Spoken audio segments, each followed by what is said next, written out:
I am Brian William from the Kingdom of Ansteorra. I'm going to go ahead and start the screen share so you can see my wonderful PowerPoint presentation that I mostly did during the Submissions Herald meeting. Don't tell Juliana.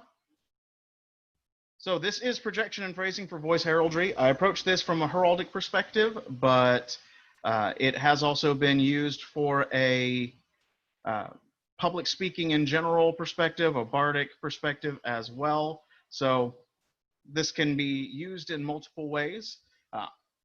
I am Master Brian William. My email is there. If anyone wants a copy of the handout, I can send that to you. There's my email. I do come from the Kingdom of Ansteorra, the Barony of Luxlier, which mundanely is just south of Houston, Texas. So let's see if I can move on to the next slide. There we go. So about me, or why should I listen to this random guy? 4 years, I was trained in a choral and operatic performance background. I started that at a very young age, even before I started playing in the SCA. And for reference, I started playing in the SCA when I was about 12 or 13. I am now quite older than that, so I'll just leave that at that. But I also have a theater background, so I am used to pronouncing different things and saying things very loudly, and I've done so for a very long time.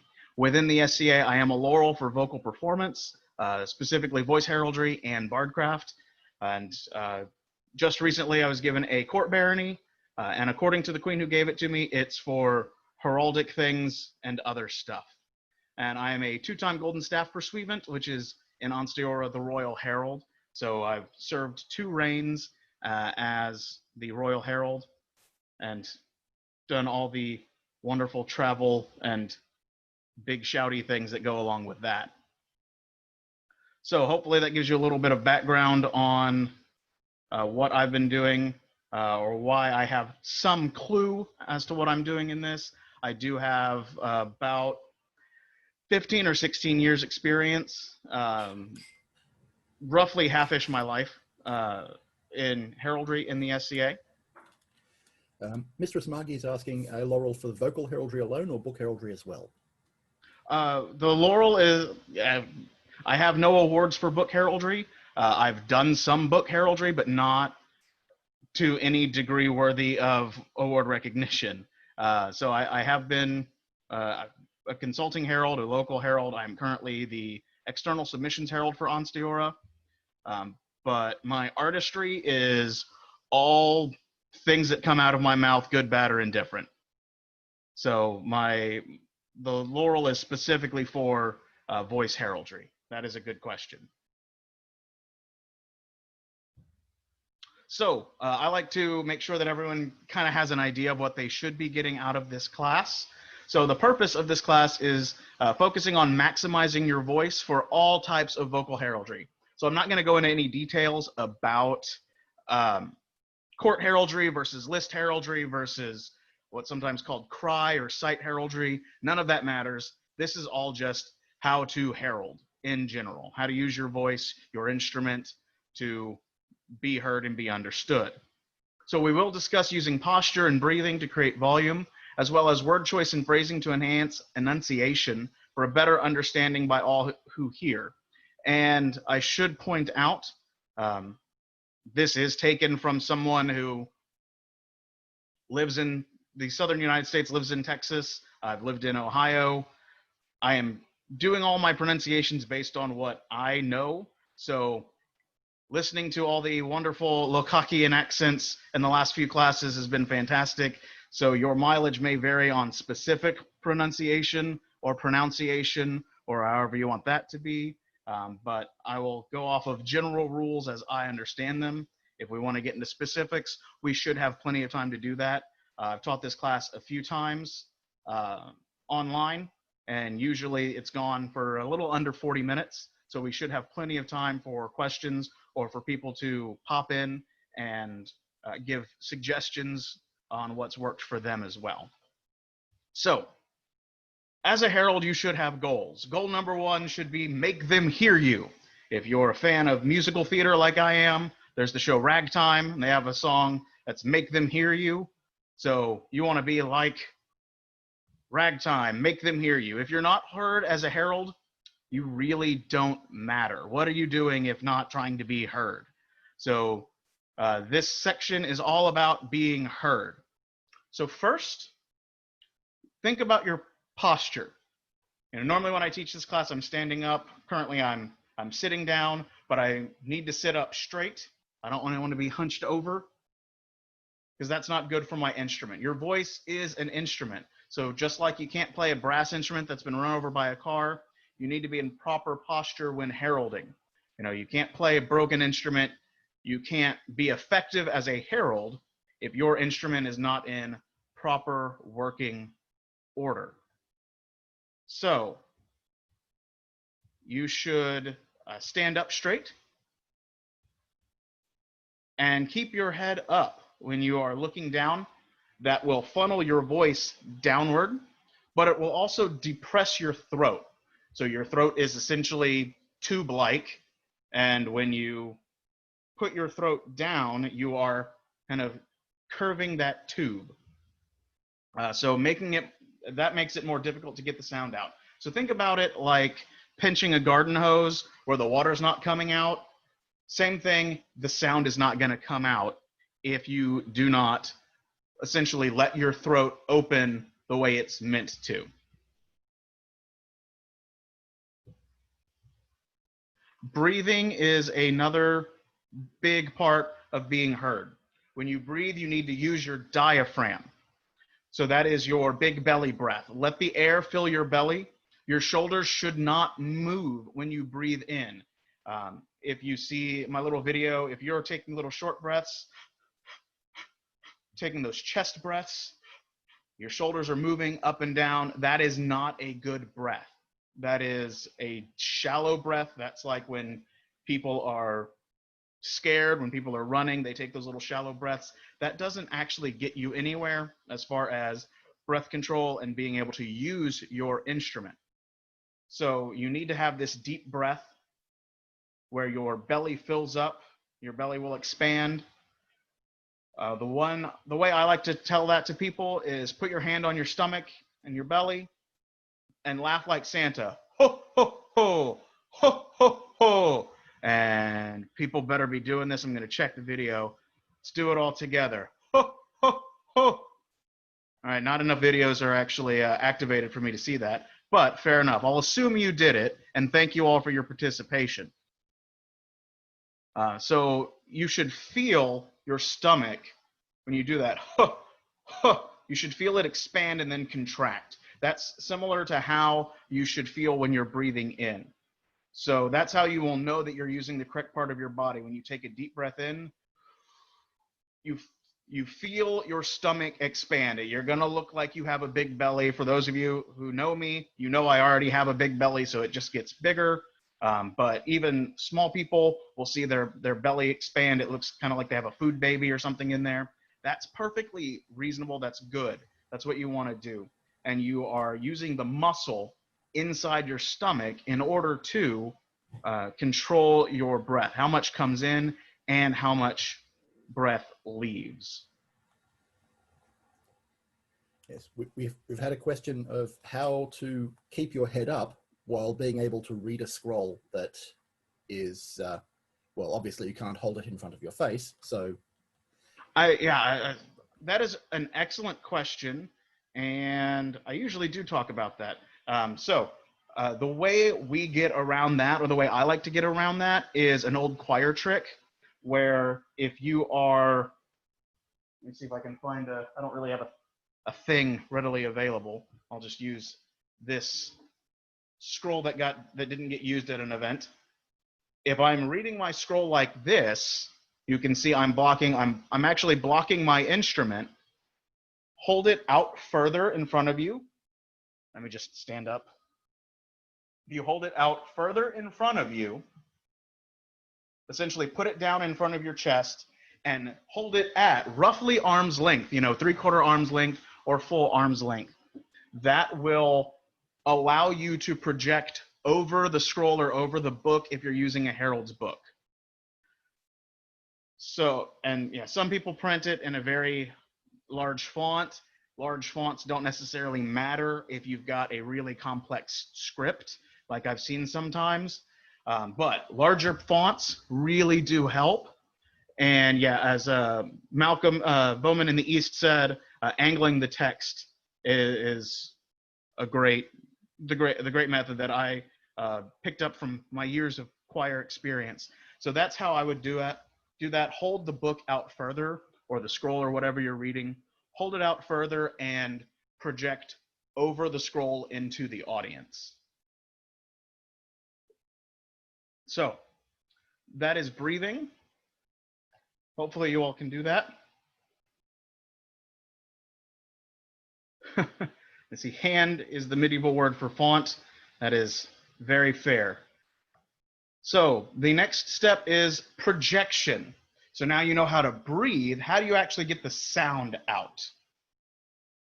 So there's a big difference between yelling and projecting.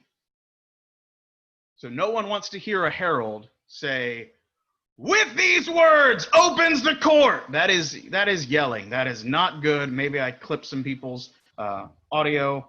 For that, I apologize only slightly. But do not yell. Actually use your diaphragm to push that air out. This will increase your volume without straining your vocal cords.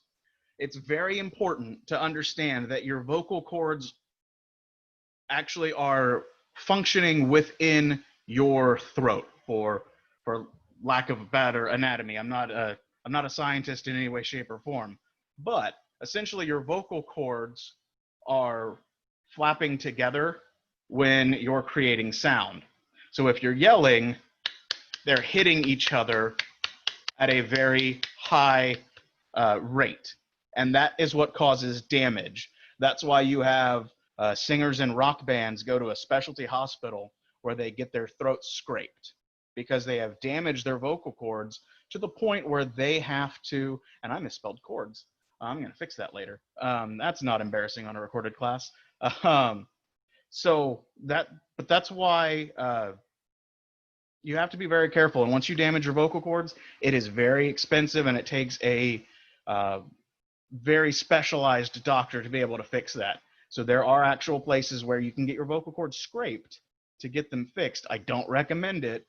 I recommend actually using your instrument properly. And when you're projecting versus yelling, your vocal cords will kind of vibrate and rub together. You can't see it that well because of the lag on the camera, but instead of hitting, they are kind of just vibrating against each other, and that's what creates that sound. So when you yell, you're slapping your vocal cords together, and you can cause some serious damage. Now, admittedly, if you do it once or twice, if you're yelling at your kids or your pet, whatever, that's not going to cause long-term lasting damage. But if you are trying to herald and you are just shouting and you do it long enough, you can cause some serious damage. So when you are speaking, fill that belly with the air and push it out through your throat. I have to specify throat because you can take a full belly breath in and out of your nose. If you get your air fill from your nose, that's okay. It's not the most efficient way to do it, but you can do that.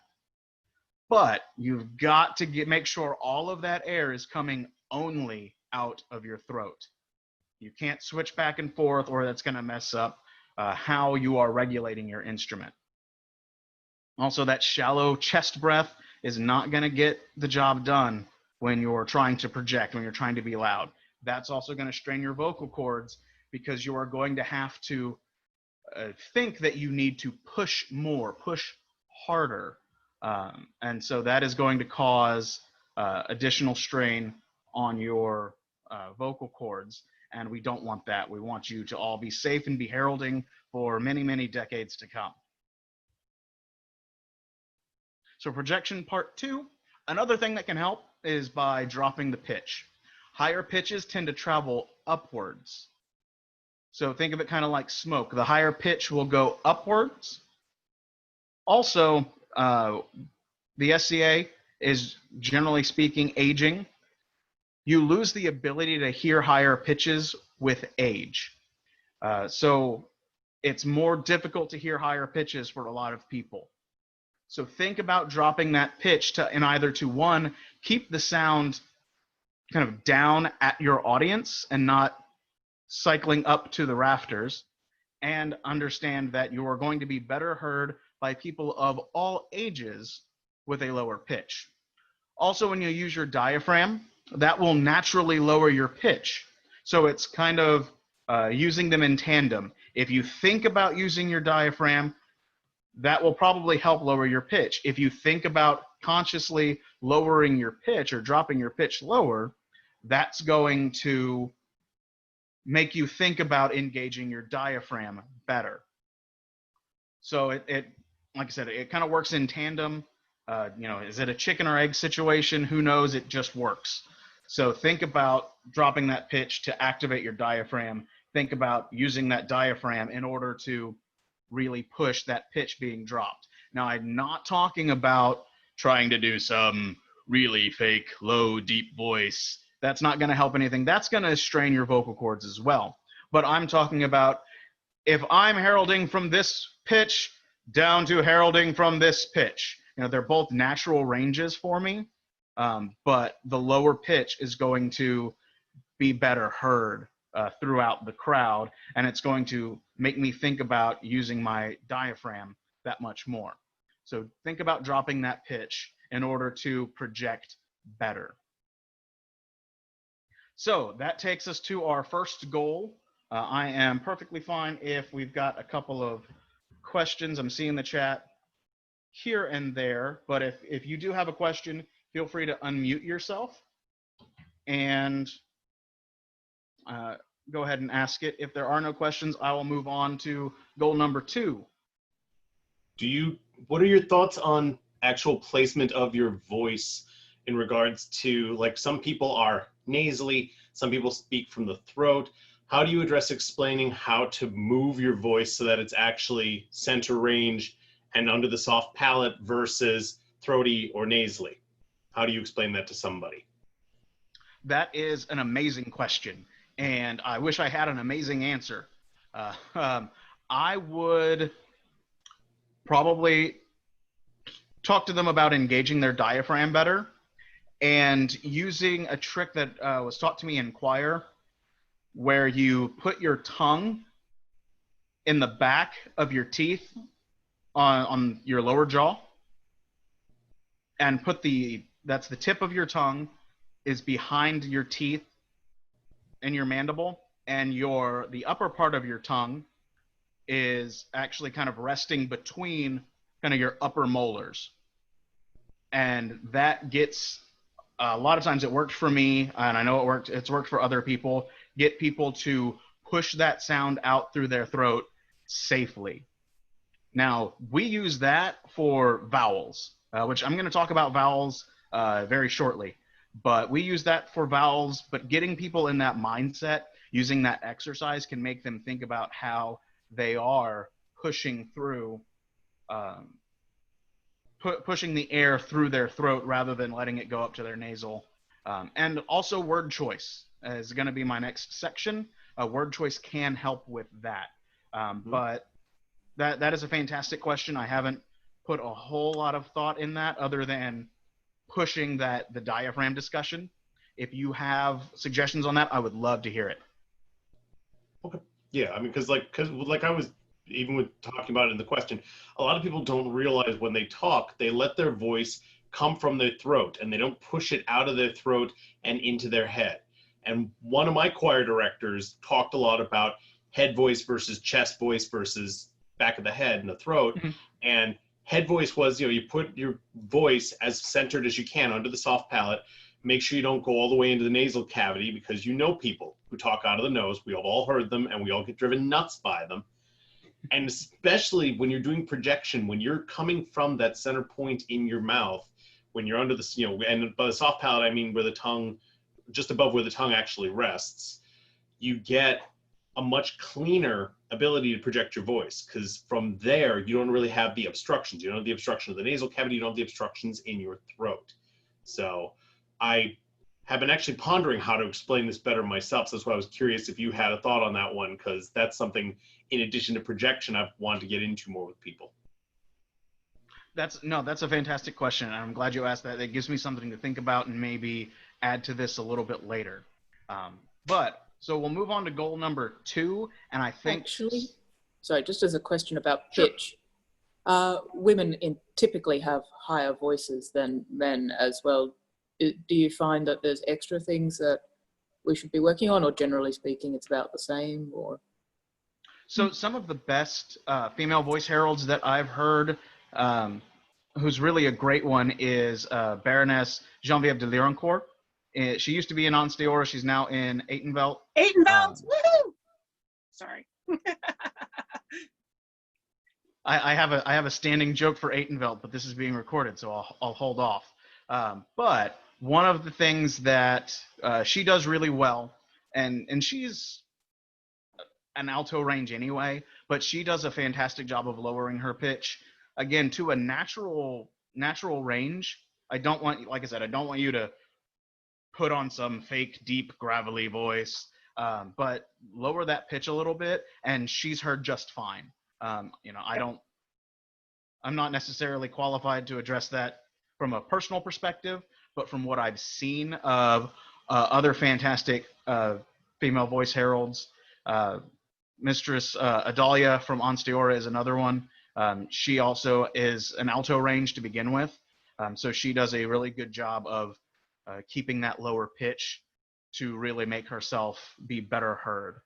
So for women, I would just suggest keep with that lower pitch. You don't have to be fake about it. Keep it in a natural range, but think about just maybe it's the voice that you woke up with rather than the voice that you built up to throughout the course of the day.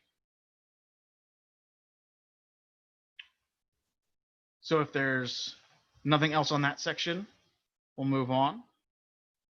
Goal number 2 is make them understand you. So now that you're heard, that's fantastic, but does anyone know what you're saying? And I've seen it a lot where you hear the herald and you can't really understand what they're saying, so you just stop caring. So first off, you have to be heard, but now you need to be understood. So what we do for that is we talk about one of the most sultry topics that you will hear this entire known world. We're going to talk about letters and how letters sound.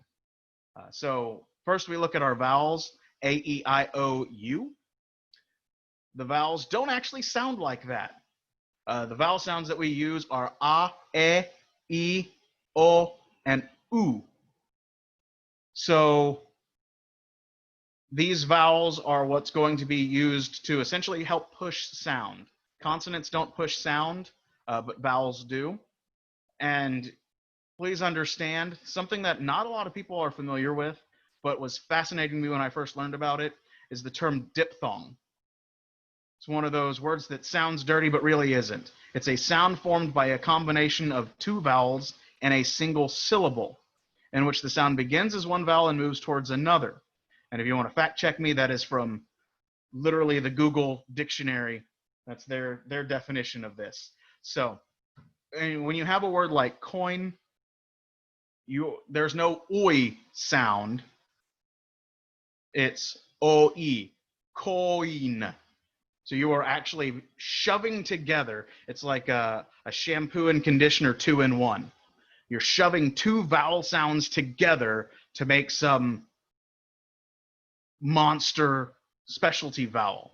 So same thing as loud, laud, au, or side, ai.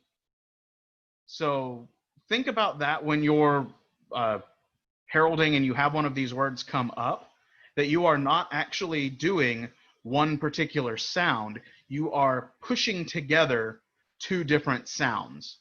And you can use that to help push you and help form that word to make it sound a little bit better. And that's one of those things is actually Malcolm's question, that may be able to help people understand where their voice should be coming from if they understand what words they're actually forming or what sounds constitute the words that they're forming. It may work, it may not work. Everybody learns differently, but that's something that I would try to push people to make them understand just where those words are coming from. So we move on to our consonants, which are the large majority of letters. So you have three main types of consonants, and we're going to take them each in turn. The first is plosive consonants. Plosive consonants are where you have no air coming out, followed by a release of compressed air. So these are really good starting sounds and very important ending sounds. So this is your p, your t, k, b, d, g. This is where, again, no air is coming out, and you kind of build up that air and release it. P, pray let all know. Be it known. That's how a lot of our awards in Ansteorra start. We do not have text that differs per each award. We have a set of standard award text. So almost everything begins with pray let it be known or be it known. So those are really good words, good letters really good letters to start off things. And I see that Her Grace texted Genevieve that I gave her a little shout out. So she's a good friend of mine. I love her dearly. Her and her husband are fantastic people. So thank you for letting her know. But these plosive consonants are kind of where I would help people understand, going back to Malcolm's question, help people understand where they're coming, where their sound should be coming from. Because if you can make them kind of divvy out, really kind of do that sentence diagram, where does everything come from in a single word, that may be able to help them understand. So these are plosive consonants. Like I said, they're really good starting and ending sounds when you're heralding, because they are kind of attention getters. B, p, t. They really help get people's attention, and they're usually followed by a vowel that lets you then push out a lot of sound. So those are plosive. We move on then to fricative consonants. Fricative is where air is escaping through a narrow passage, causing a hissing sound. So it's kind of like if you have a hose and there's a hole in it, you know, if it's air going through, you might hear a little tss. That's an S sound. So it's your S, V, F, Z, S, V, Z. These are really not great beginning sounds, but sometimes they work. But this is where you get a lot of kind of lengthened words when people try to push things. They'll really drag on the Z's and the S's and the F's, not so much the V's, because there aren't that many. V's are not a super common sound, but people will kind of push on these. And if you grew up in choir or theater, you understand that you do not ever sit on a consonant. So you never want to have hiss. You always want to emphasize the vowel, because that's where your sound is coming out. The consonant just makes it understood what word you're saying. So these are not great letters to kind of rest on when you're heralding, but they can kind of be molded into that. Those are fricative consonants. And we move on to the kind of the worst sounds to use, are nasal consonants. And this is coming to Malcolm's point. Nasal consonants are when air is moving through the nose instead of the mouth. These make for really bad beginning words when you're heralding. So it's your M and your N are kind of your two main nasal consonants. And even when you form these, when you form words that start with these letters, man, you've got to start pushing the air out through your nose so you can even get the letter out. I've got to already start making that sound, and it is pushing through my nose instead of through my mouth. So one of the exercises that you could do for someone in Malcolm's situation, or someone he's trying to help, is make them stay away from nasal consonants. Make them stay away from words that begin with nasal consonants, because when you start with a nasal consonant, now let it be known, it's really rough. You're not setting yourself up to perform well, essentially, in that setting. You are kind of setting yourself up to be at a disadvantage, which you can recover from it. It's not a death sentence if you get a scroll or you see somebody's name when you're heralding a list and it starts with an N. It's not like it's going to ruin you forever. It's not going to ruin your day, but understand that you should work on getting out of that nasal consonant kind of as soon as possible. I want to go back really quickly before we go to the practical application to the plosive consonants. I do mention that they are very good for ending sounds. This is where you hear about enunciation the most. When you start the word that you're saying, it's very important to emphasize those consonants, but ending is incredibly important. And Ansteorra, we are the Black Star Kingdom, and there's only a one-letter difference between star and start. There's only a one-letter, well, there's actually a three-letter difference, but sounding it, day versus date. Those are very different words, but if you're heralding them, it's easy to really get them confused if you're not enunciating your ending consonants. And that's why these plosive consonants are fantastic ending sounds.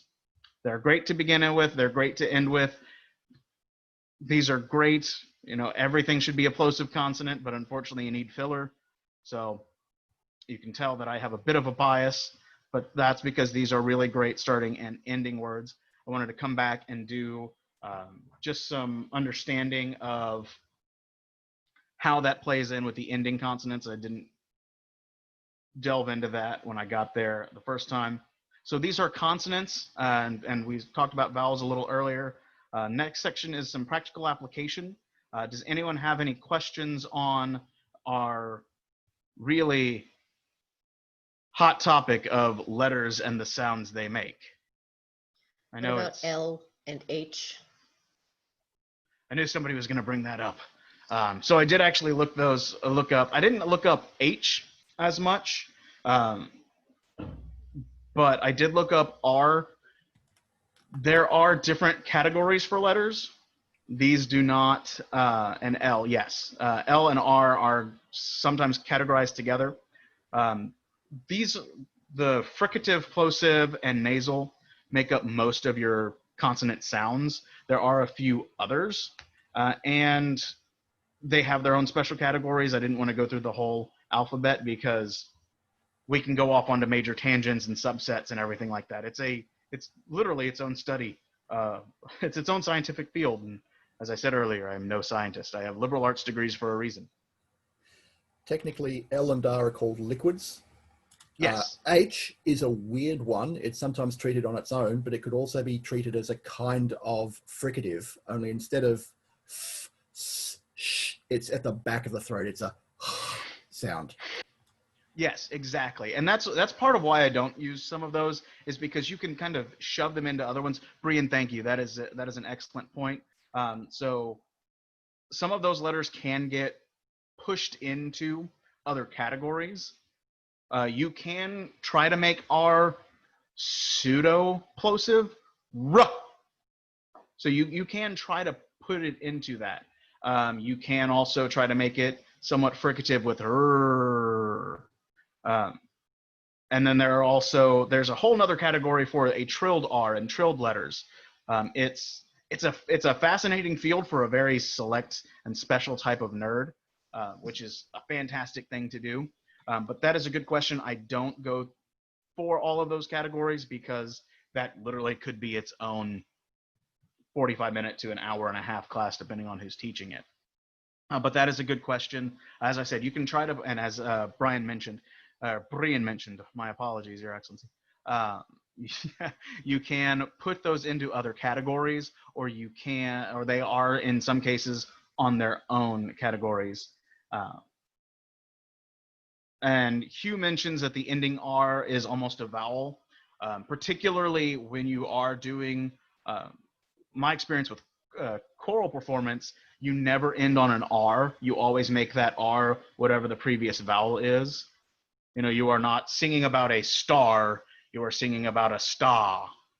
It's almost like apologies, Malcolm, it's almost like you're in certain areas of the East Kingdom. You've got a Pakika and the Harvard Yard. You're not emphasizing those R's because otherwise you're going to lay on them, particularly when it's an ending consonant. You are going to hit star. Everything's going to sound like a pirate with R. Calendar. No one ever says calendar, but. And W as Schlena, however you're supposed to say that. Brian told us Slane. earlier, but I've already forgotten. Slane. Slane. There is W. W is different because it is a w. So you can actually make that pseudo-plosive. It doesn't necessarily fit as fricative, but you can, like I said, you can try to shove these other consonants into other categories and make it work. But there are some specialty categories that just L and R fit into, like H is its own category, as Brian mentioned. W is its own special category. But those three categories fit most consonants that you're going to use. And with that, I have at least one example that starts, I have two examples that start with letters I didn't cover. So that's fantastic. But this is the practical application session, or section, I should say. So a lot of these are some common things said, at least in Ansteorra. So you have a list sign in will close in 5 minutes.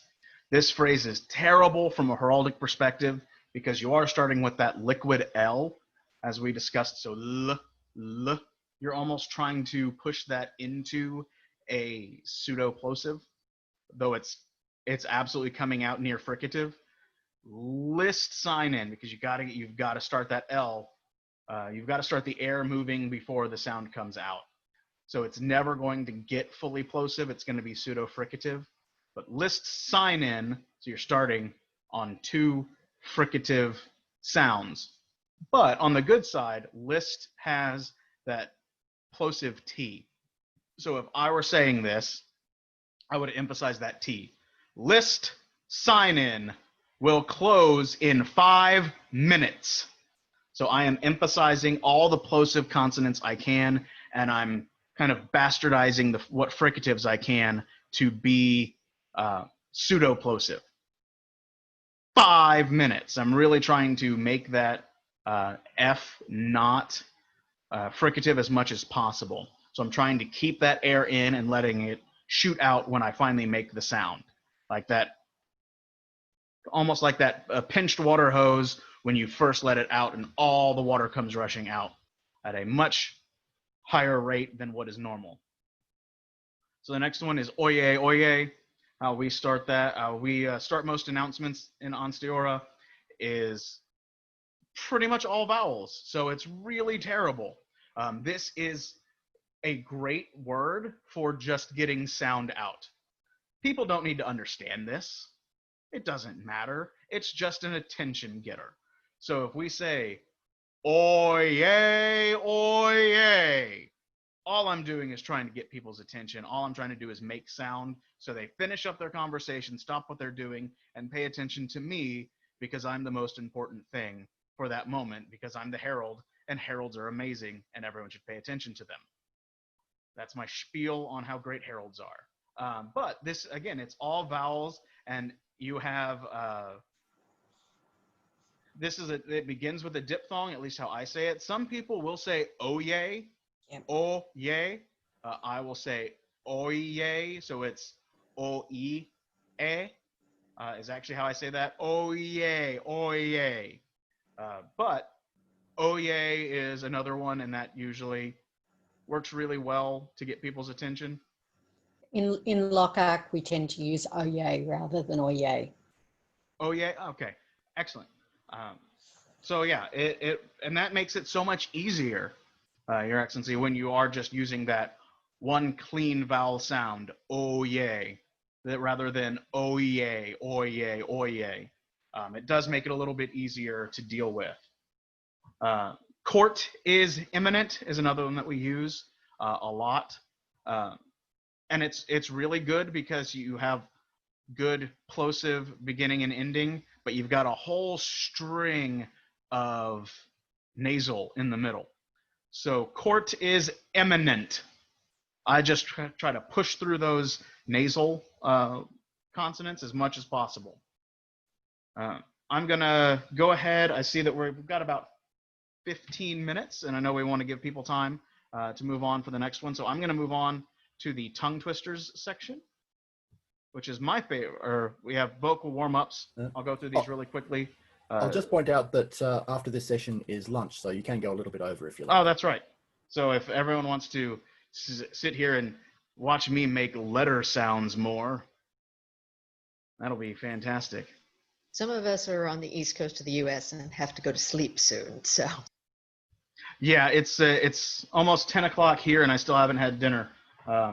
So I'm really looking forward to that once we're done here. But so some vocal warm-ups, trilling the R's, like the Spanish R, buzzing your lips,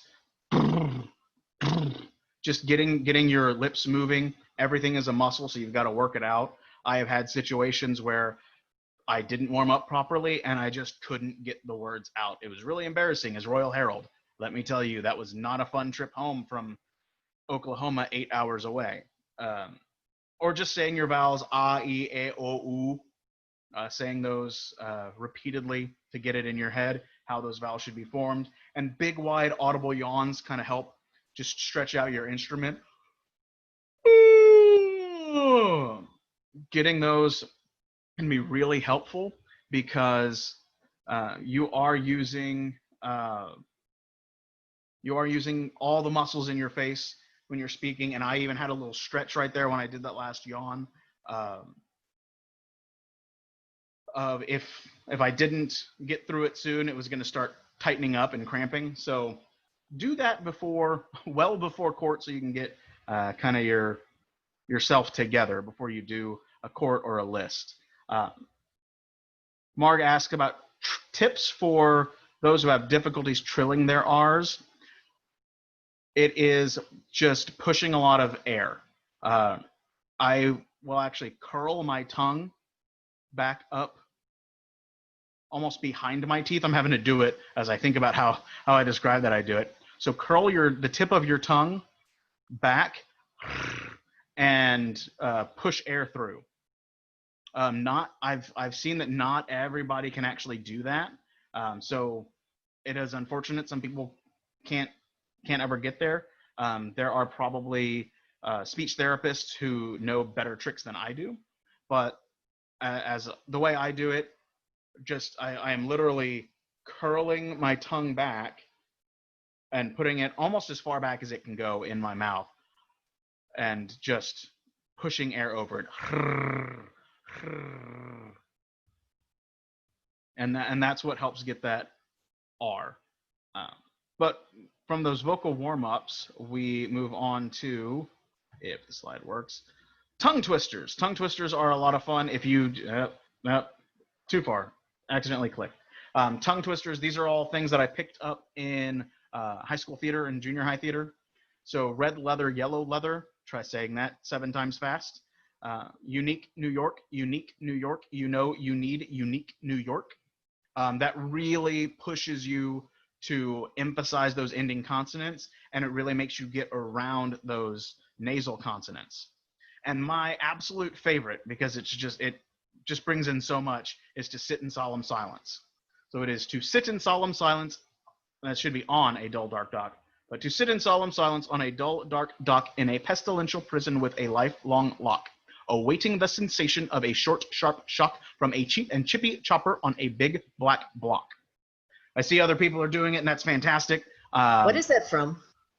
Is that like from something, or is it just a thing that theater directors make up for vocal warm-ups, or is it like from a show or something? It is not from a show, to my knowledge. It is the great theater lore of apparently Pearland High School and several others. I don't actually know where that comes from. That would be a fun search. I do know that it is a well-known tongue twister warm-up, because when you Google it, it comes up, but I've never seen where it comes from. So that's a cool thing that I will need to look up, but that I'm sure it predates me. But it's a really, really fun tongue twister that I like because it takes in so many exercises that we talked about. And Kat from Ansteorra mentions that it might be from an old movie with Katharine Hepburn. That's possible. I'm not as up on Katharine Hepburn as I should be probably, but it really does take into account good ending plosive consonants. It makes you work, and it's got some good pestilential prison, dull, dark, dock. It's got good beginning plosive consonants. And it also makes you work through those fricative and some nasal, not as much nasal on this one, but a lot of fricative consonants. Marg, I see her hand up. I believe it's from Gilbert and Sullivan. Might be from Gilbert and Sullivan. I That believe- would be really cool. I will be attacking Google once we get out of this session. That has been really fun. I just shared the quote to the chat because I looked it up. Excellent. Awesome. So it's a theater warm-up because it comes from a theater show. So that's fantastic. Thank you, Your Excellency Mark, thank you, Your Excellency Malcolm, for pointing that out. That's fantastic. So that is what I've got for this presentation. If you do have any further questions, you are welcome to throw them at me either here on Facebook. I'm on Facebook under my SCA name, Brian Oyaleum. Welcome to email me. I do have a WordPress blog where I've put some of my class handouts up and also some other ramblings that you may or may not be interested in, but you're welcome to visit that website or message me on there. But thank you all so much for your attendance. I really do appreciate it. You've been fantastic, great questions, and great additional feedback on things that I should try to work into this going forward. These have been really great questions and commentary. I really do appreciate it. Thank you. Some really good stuff here. Thank you. And if you do want a copy of the handout, feel free to message me. Like I said, Facebook, my email, I've got it on a Google Doc. So if you've got an email address, I can share it to you on Google Drive. I can share it outside of Google too. Thank you very much, Brian. Yep, thank you very much. Fun. Thank you so much. And big thanks to Brian for being our wonderful host.